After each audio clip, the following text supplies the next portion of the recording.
सागर auto e rickshaw चलाता था और वो जहाँ से किराए पर लेकर वो ई रिक्शा ऑटो चलाता था। इस वक्त हम आलम नगर की गली के उस छोर पर वहाँ मौजूद हैं जहाँ पर आपको दिखाएंगे वो ऑटो रिक्शा जो सागर चलाता था। ये देखिए आप, ये तस्वीर आपको मैं दिखा रहा हूँ। उस गली से वो ऑटो यहाँ पर खड़ा है जिसको सागर शर्मा चलाता था। UP 32 UNON0384 नंबर है। और आप अगर यहाँ पर आते हैं तो देखते हैं कुछ ये ऑटो रिक्शा है जिसको किराया, हालांकि ये सागर का नहीं था, सागर का ख़रीदा हुआ बिल्कुल भी नहीं था, लेकिन सागर इसको किराए पर लेता था और इसको चलाता था। और जो भी उसकी इनकम होती थी वो जिसकी ओनर है उससे और सागर के ही शेयर होती थी। और ये आप देख सकते हैं ये ऑटो है, इसको लेकर निकलता था और किसी को कभी शक भी नहीं हुआ कि वो इसके अलावा कुछ करेगा। तो ये ऑटो जो है वो आप देख सकते हैं सागर इसी को लेकर निकलता था, इसी को लेकर चलाता था। ये आप लोग यहीं पे रहते हैं? तो सागर किराए का ऑटो नहीं है लेकिन किराए पे चला? हाँ, किराए पे था। किराए पे क्या कहता था क्या आप लोगों से? गाड़ी ला रहा हूँ क्या? कितना कमाई होता था, मतलब कैसे? पता नहीं या नहीं गाड़ी यहीं से उठाता था, यहीं शाम को ले आता? बस कितने बजे उठाता था, कितने बजे लाता सुबह वही 10-11 बजे, रात में 9 था? कैसा रवैया बातचीत में कैसा था? भैया ज़्यादा बातचीत नहीं थी। बस इतना कि ले गया और वापस बस ले गया ऊपर ले गया इतनी कमाई हुई उसकी? उसकी कमाई और जो उसका रख रखाव वो क्या है, रख रखाव इसका जो था वो कौन देखता था? वो दिखते हम ही थे। आप ही देखते? हाँ, अच्छा, तो केवल सागर ही ले आता था इस ऑटो को? बस आ गए। वो भी दिया कब से कब तक ले गया? 1 महीना मिनिमम। 1 महीना? इसी साल? है इसी साल जी जी। नवंबर? हाँ, नवंबर। उससे पहले? उससे पहले पता नहीं क्या करता था। उसने 1 से 2 महीना खाली ये रिक्शा चलाया? हाँ, मारती है माँ से थ्रू जानते थे हम लोग, ऐसा कोई मतलब नहीं। उसने 1 से 2 महीना खाली ऑटो रिक्शा चलाया? बस बस बस इससे ज़्यादा नहीं चला? भी नहीं, 1-1.5 महीने 1-2 महीने चलाया, उसके बाद फिर वापस चला? फिर चला गया। तो आप समझ सकते हैं कि ये लोग हैं जिन्होंने जो उसको ऑटो देते थे। हालांकि इनका इसमें कोई रोल इसलिए नहीं है कि इनका तो ऑटो था और कोई भी अगर ऑटो मांगता है किराए पे तो उसको देना मजबूरी बनती है। तो यहाँ पर आप देख सकते, हाँ क्या चीज़? प्रॉब्लम थी उसकी जी, खाने पीने खाए तो रो रहा था, तो मतलब गाड़ी खड़ी थी फिलहाल अपनी, हमने कहा जब मोहल्ले की बात दे तो कुछ दे दीजिए। देख सकते हैं आप, मोहल्ले की बात है, बीमार था, रोया इनके सामने सागर आकर, तो इन्होंने दया करके उसको ऑटो दिया और फिर वो ऑटो चलाता था और इसी ऑटो से कहीं ना कहीं अपना खर्चा निकालता था। तो ये तस्वीर आपको मैं दिखा रहा हूँ यहाँ से, जो बताती हैं कि किस तरह से 1 महीने केवल ई रिक्शा ऑटो चलाया है और उसके बाद पहले बेंगलोर और फिर लखनऊ और फिर दिल्ली में रेकी। सागर शर्मा के घर के बाहर हमारी मौजूदगी है। जो बाहर का मोहल्ला है वहाँ भी चर्चाएं हो रही हैं कि आखिर ये सब कैसे हुआ, किसी को उम्मीद नहीं थी। तमाम जो यहाँ पर लोग हैं वो मौजूद हैं, उनसे भी मैं बातचीत करूँगा और समझूंगा कि आखिर क्या मामला था पूरा। क्या नाम है आपका? जयचंद यादव। यादव जी, आप भी यहीं रहते हैं, सागर को आपने देखा है पहले, कभी बातचीत की है उससे?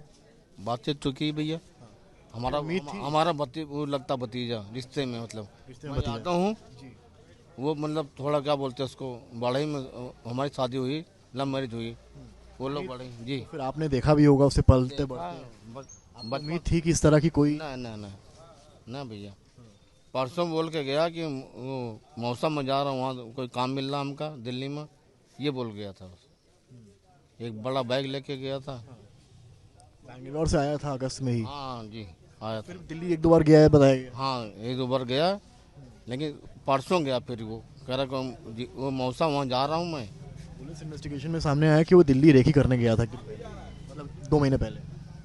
ना ना, आपको लगता है किसी ने फंसाया है सागर को? हाँ फंसाया।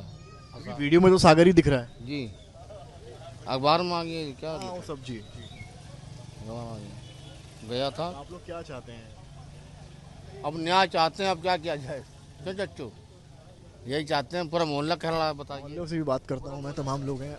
आप लोग क्या कहेंगे इस पूरे मामला पर, क्योंकि आप लोगों ने शायद इस चीज़ को एक्सपेक्ट भी नहीं किया होगा? कभी सोचे, कोई सोच ही नहीं सकता ऐसा निकलेगा कि ये आता था, ये रिक्शा चलाता था, आता था, किसी का कोई मतलब, कोई बातचीत नहीं, इतना। अच्छा, 1-2 वीडियोस फेसबुक पे मैंने उसके देखे जिसमें वो पाकिस्तान मुर्दाबाद के भी नारे लगा रहा है और हिंदुस्तान जिंदाबाद के नारे लगाते हुए निकल रहा है किसी गली ये से। तो BHU में भी वो कई बार नारे लगते चले आ रहे। भाई दिल्ली में से कई भी लोग नारे लगाए।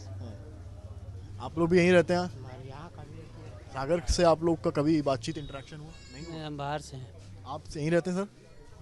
बगल में सोचा था आपके मोहल्ले में इस तरह की चीज़ होगी और यहाँ हम लोग को खुद ही ताज्जुब हो गया, ऐसी बात हो गई। हम लोग सवेरे हमको भैया ने बताया कि इसी से बात हो गई। इस घर में कभी आना हुआ आपका? नहीं है, हम लोग अगल बगल चक्कियों की भी आते रहते हैं। घटना आपने वीडियो देखे होंगे? सुबह मालूम पड़ा हम लोगों को। उम्मीद थी कि आपकी गली से ही कोई ऐसा निकलेगा जो अटैक करेगा? कोई उम्मीद नहीं थी। क्या होना चाहिए आपके साथ? भाई अब ये न्याय होना चाहिए, जो साजिश उनको पर्दाफाश होना चाहिए उनका। तो समझ सकते हैं आप यहाँ पर और भी लोग हैं यहाँ पर। अच्छा बताइए क्या कैसे देखते हैं इस पूरे मामलात को, सागर को जिस तरह से वीडियोस में दिखाया है? जो दिखा रहे हैं ये तो वीडियो दिखा रहे हैं, गलत तो नहीं दिखा रहे हैं कि कूदा, सब कुछ ठीक है, वो कूदा हर चीज़ है, लेकिन इसमें उसकी मनसा क्या है, उसके पीछे किसका हाथ है। पर सागर ऐसा बच्चा था नहीं, ठीक है, वो बिल्कुल सीधा साधा बच्चा था, शुरू से अपने काम के प्रति, जैसे कि बाहर गया नौकरी की तलाश, ये वो अब ई रिक्शा चला रहा था। वो व्यक्ति खुराफाती था नहीं, इतने दिन से यहाँ रह रहा, कभी उसके खिलाफ कोई शिकायत नहीं हुई। आप रिश्तेदार हैं या मोहल्ले से? मोहल्ले के हैं, मोहल्ले से। तो हम लोग बराबर देख रहे हैं, यहाँ ई रिक्शा लेके चला जाता था, लौट के आता अपना खाना। अच्छा राजनीति का उसको बहुत ज्ञान था?